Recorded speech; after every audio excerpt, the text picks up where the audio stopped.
everyone, this is Hina Sharma and I welcome you all to our YouTube channel Target for IQ.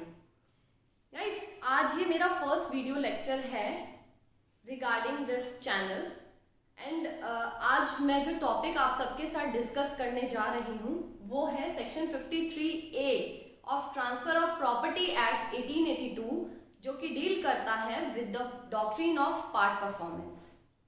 आज मैं आपके साथ इस concept को कुछ इस तरीके से डिस्कस करूंगी कि होपफुली उसके बाद आपको इसमें कोई कंफ्यूजन नहीं रहेगा। एक्चुअली ये जो टॉपिक है ये आपके मेंस प्री सभी स्टेजेस पे, दोनों ही स्टेजेस पे जनरली पूछा जाता है। अगर आप आरजेएस प्री के क्वेश्चन देखें, मेंस के क्वेश्चन देखेंगे तो ये क्वेश्चन कई बार रिपीट हुआ है इवेंचुअली। और अगर आप प्री की बात करें तो बहुत बार doctrine of part performance 53A को बहुत बार पूछा गया है, बहुत बार डिस्कस किया गया है। तो चलिए शुरू करते हैं अपनी ये first video lecture and it is on doctrine of part performance.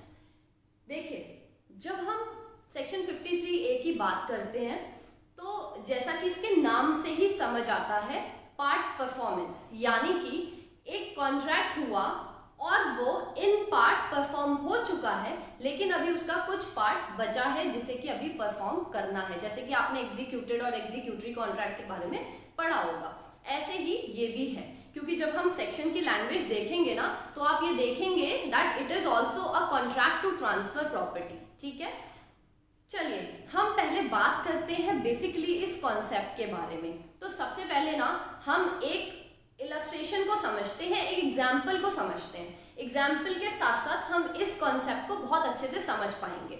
चलिए हम लेते हैं, सपोज कीजिए कि दो पर्सन है ए एंड बी, दोनों ने आपस में एक कॉन्ट्रैक्ट किया। कॉन्ट्रैक्ट क्या किया? ए ने बी के साथ ये कॉन्ट्रैक्ट किया कि एक पीस ऑफ लैंड है या एक आप कह लीजिए एक फ्लैट है जो कि ए का फ्लैट है और वो बी को सेल करना चाहता है। अब बी भी इस बात पे अग्री हो जाता है और ए के साथ एक कॉन्ट्रैक्ट कर लेता है राइटिंग में which is duly executed, means written agreement है, signed by both the parties है, ड्यूली स्टैम्प्ड है। ठीक है, but the thing which is to be mention is कि ये जो ट्रांजैक्शन थी ये रजिस्टर नहीं हुई है।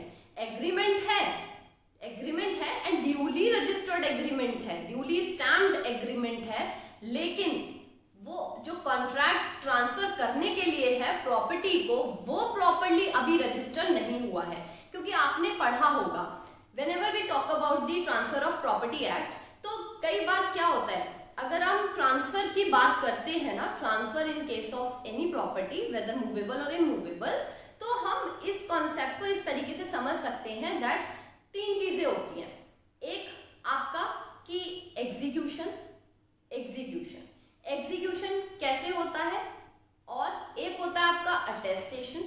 ठीक है, अटेस्टेशन कैसे होता है, प्लस आपने देखा होगा कि कई बार जब भी कोई भी कॉन्ट्रैक्ट होता है तो उस कॉन्ट्रैक्ट को करने के लिए जब हम दोनों पार्टीज आपस में एक रिटर्न डॉक्यूमेंट बनाती है और उसको ड्यूली रजिस्टर कराती है तो हम उसे कहते हैं डॉक्यूमेंट एग्जीक्यूटेड, यानी कि इस डॉक्यूमेंट का प्रॉपर एग्जीक्यूशन हो चुका है।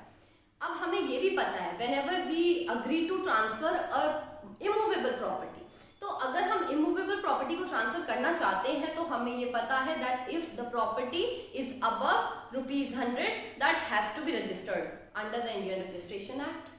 तो क्या होगा कि जब भी आप कोई ट्रांसफर कर रहे हैं इन case of transfer of property है तो वो आपको रजिस्टर कराना जरूरी है। बट यहाँ इस एग्जाम्पल में क्या हुआ था कि ए और बी के बीच में सिर्फ कॉन्ट्रैक्ट हुआ था related to transfer of that उसका फ्लैट। ठीक है, कॉन्ट्रैक्ट हो गया, कॉन्ट्रैक्ट राइटिंग में था, साइन था, ड्यूली स्टैम्प था। अब क्या हुआ कि ए ने कहा कि एक काम करो, आप मुझे कुछ पैसे दे दो, जो भी उन्होंने अग्री किया कि भाई एक फ्लैट है उसे मैं 20 लाख में आपको सेल करना चाहता हूँ। अब बी एग्री हो गया, ठीक है मैं 20 लाख में आपका फ्लैट खरीद लूंगा। तो ए ने क्या किया, ए ने कहा एक काम करो, आप मुझे 10 लाख रुपए एडवांस दे दो और आप चाहो तो इस प्रॉपर्टी का पोजेशन ले सकते हो। ठीक है, आप तब तक उस प्रॉपर्टी में रहो और फिर आफ्टर सम टाइम और जब भी सही होगा तो हम इसको सेल डीड में कन्वर्ट कर देंगे। यानी कि प्रॉपर सेल में डॉक्यूमेंट यानी कि ट्रांसफर को प्रॉपर्ली एग्जीक्यूट कर देंगे। तो बी इस बात पे अग्री हो गया। बी ने सोचा कि ठीक है, अगर मैं कहीं और, मान लीजिए बी कहीं लीज पे रह रहा है तो वो वहां भी तो प्रीमियम या रेंट पे कर रहा है, तो उसने सोचा कि अगर मैं एक ही प्रॉपर्टी में ट्रांसफर हो जाता हूँ और इसको आधे पैसे देके, तो फिर वो मेरे लिए थोड़ा बेनिफिशियल होगा। अब बी ने क्या किया, बी ने 10 लाख रुपीस ए को दिए और वो प्रॉपर्टी में एंटर हो गया। अब बी प्रॉपर्टी में रहने लगा। तभी क्या हुआ कि ए ने क्या किया, अभी ये ड्यूली रजिस्टर्ड नहीं है, माइंड इट, आपको ये समझना है। अभी ये जो ट्रांसफर हुआ है ये ड्यूली एग्जीक्यूटेड ट्रांसफर नहीं है, अभी जस्ट इनका म्यूचुअली अग्रीमेंट है। तो बी ने क्या किया, बी ने पोजेशन ले लिया और उसमें रहने लगा फ्लैट में। ए ने क्या किया, मीनवाइल ये जो फ्लैट है वो किसी और पर्सन सी को ट्रांसफर कर दिया। अब उसने जब वो फ्लैट सी को ट्रांसफर कर दिया तो भाई बी का भी तो कुछ राइट था ना। तो बी ने क्या किया था, बी ने उसको आधे पैसे दिए थे, उस पोजेशन बी के पास था। तो अब यहाँ बी के पास क्या राइट है, बी के पास क्या ऑप्शन है, और क्या सी को वो प्रॉपर्टी दी जाएगी, क्या ए सी को ये प्रॉपर्टी ट्रांसफर कर सकता है, ये क्वेश्चन हम डिसाइड करते हैं by the provision part performance given under section 53A of transfer of property act. अब क्या होगा, अगर हम इस प्रोविजन की बात करें तो ये जो प्रोविजन है it is based on this presumption, this maxim. ये मैक्सिम क्या कहती है, equity looks on that as done which ought to have been done, यानी कि इक्विटी हेल्प करती है वहां जहां पे कोई ट्रांजैक्शन एग्जीक्यूट हुई है, कोई कॉन्ट्रैक्ट हुआ है और वो किस तरह से एग्जीक्यूट होना था या होना चाहिए उसको उसी तरीके से इक्विटी प्रिज्यूम कर लेती है। तो यहाँ क्या हुआ इस ट्रांजैक्शन में कि ए और बी का जो अग्रीमेंट हुआ था उसमें बी ने उसको 10 लाख रुपए दिए और ए ने उसको पोजेशन दे दिया। अब बी के पास पोजेशन है तो डॉक्ट्रिन ऑफ पार्ट परफॉर्मेंस ये कहती है कि अगर ए ने सी को प्रॉपर्टी ट्रांसफर कर दी और बी अभी पोजेशन में है तो बी के पास ये राइट आ जाता है कि वो अपने जो उसका पोजेशन है उसको डिफेंड कर सकता है। देखिए इंपॉर्टेंट क्या है कि बी अपने पोजेशन को डिफेंड कर सकता है, यानी कि अगर ए कभी इन फ्यूचर कोर्ट में ये केस लेके आता है कि भाई बी को मेरी प्रॉपर्टी से इविक्ट करो as there is no registered instrument is there, तो अगर कोई रजिस्टर्ड इंस्ट्रूमेंट नहीं है बट यहाँ कॉन्ट्रैक्ट हुआ है विच is duly executed, contract is duly executed, तो जहां कॉन्ट्रैक्ट ड्यूली एग्जीक्यूटेड है और जो ट्रांसफरी है वो ऑलरेडी पोजेशन ले चुका है या वो पोजेशन में पहले से था वो कंटिन्यू कर रहा है, और अगर वो ये चाहता है कि वो जो भी बाकी की ट्रांजैक्शन अभी रिमेनिंग है वो भी करने के लिए पूरी तैयार है, विलिंग है, यानी कि जो 10 लाख रुपए अभी उसे देने के लिए बचे थे वो उन 10 लाख रुपए को भी ए को देने के लिए तैयार है, विलिंग है, बट ए कहता है कि मैं तो बी से अपने फ्लैट को खाली कराना चाहता हूं। तो यहाँ equity comes into picture. Equity कहती है कि नहीं, आप ऐसा नहीं कर सकते। पहले क्या हुआ, डॉक्ट्रिन ऑफ पार्ट परफॉर्मेंस से पहले हम इक्विटेबल प्रिंसिपल्स पे डिपेंड थे और ये इक्विटी यहाँ पर बी को उसके पोजेशन से हटाने के लिए ए को ये राइट नहीं देती है कि बी को एविक्ट कराया जाए।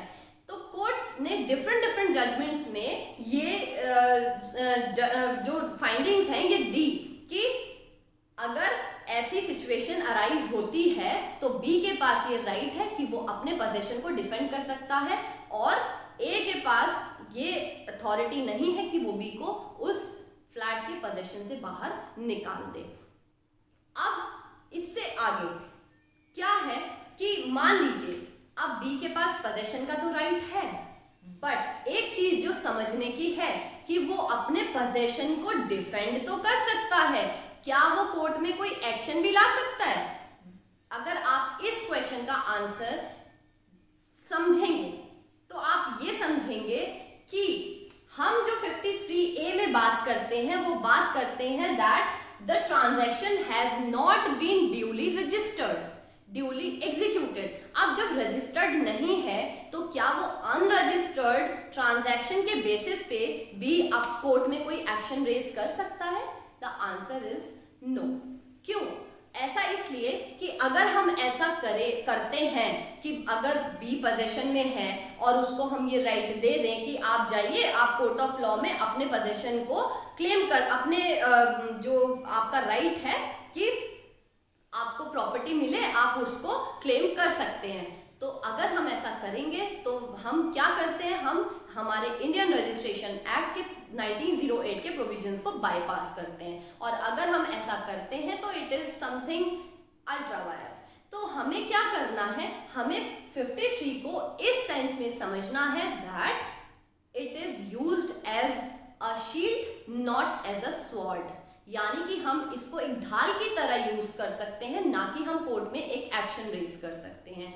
और ये ऐसा इसलिए, और इस एग्जाम्पल के हेल्प से आप ये समझ सकते हैं कि बी के पास ये राइट है कि जब भी ए ये कोशिश करता है कि बी को एविक्ट किया जाए तो वो अपने पोजेशन को डिफेंड कर सकता है और ए को रोक सकता है कि वो उससे वो घर खाली ना कराए। लेकिन हाँ, उसके लिए कुछ कंडीशंस हैं जो कि ए को बी को परफॉर्म करनी होंगी, और उन कंडीशंस और essentials of this section 53A की बात हम अपनी नेक्स्ट वीडियो में करेंगे। आई होप आपको ये कॉन्सेप्ट यहाँ इतना समझ में आया होगा, और धीरे धीरे हम इस सेक्शन को उसके एसेंशियल्स, इंग्रेडिएंट्स के साथ साथ प्लस इस ट्रांजैक्शन में बी के जो राइट्स हैं उनकी नेचर क्या होगी, और जो ये सी पर्सन था जो कि थर्ड पर्सन है उसका क्या राइट होगा, क्या उसको प्रॉपर्टी मिलेगी या नहीं मिलेगी। That's all for today.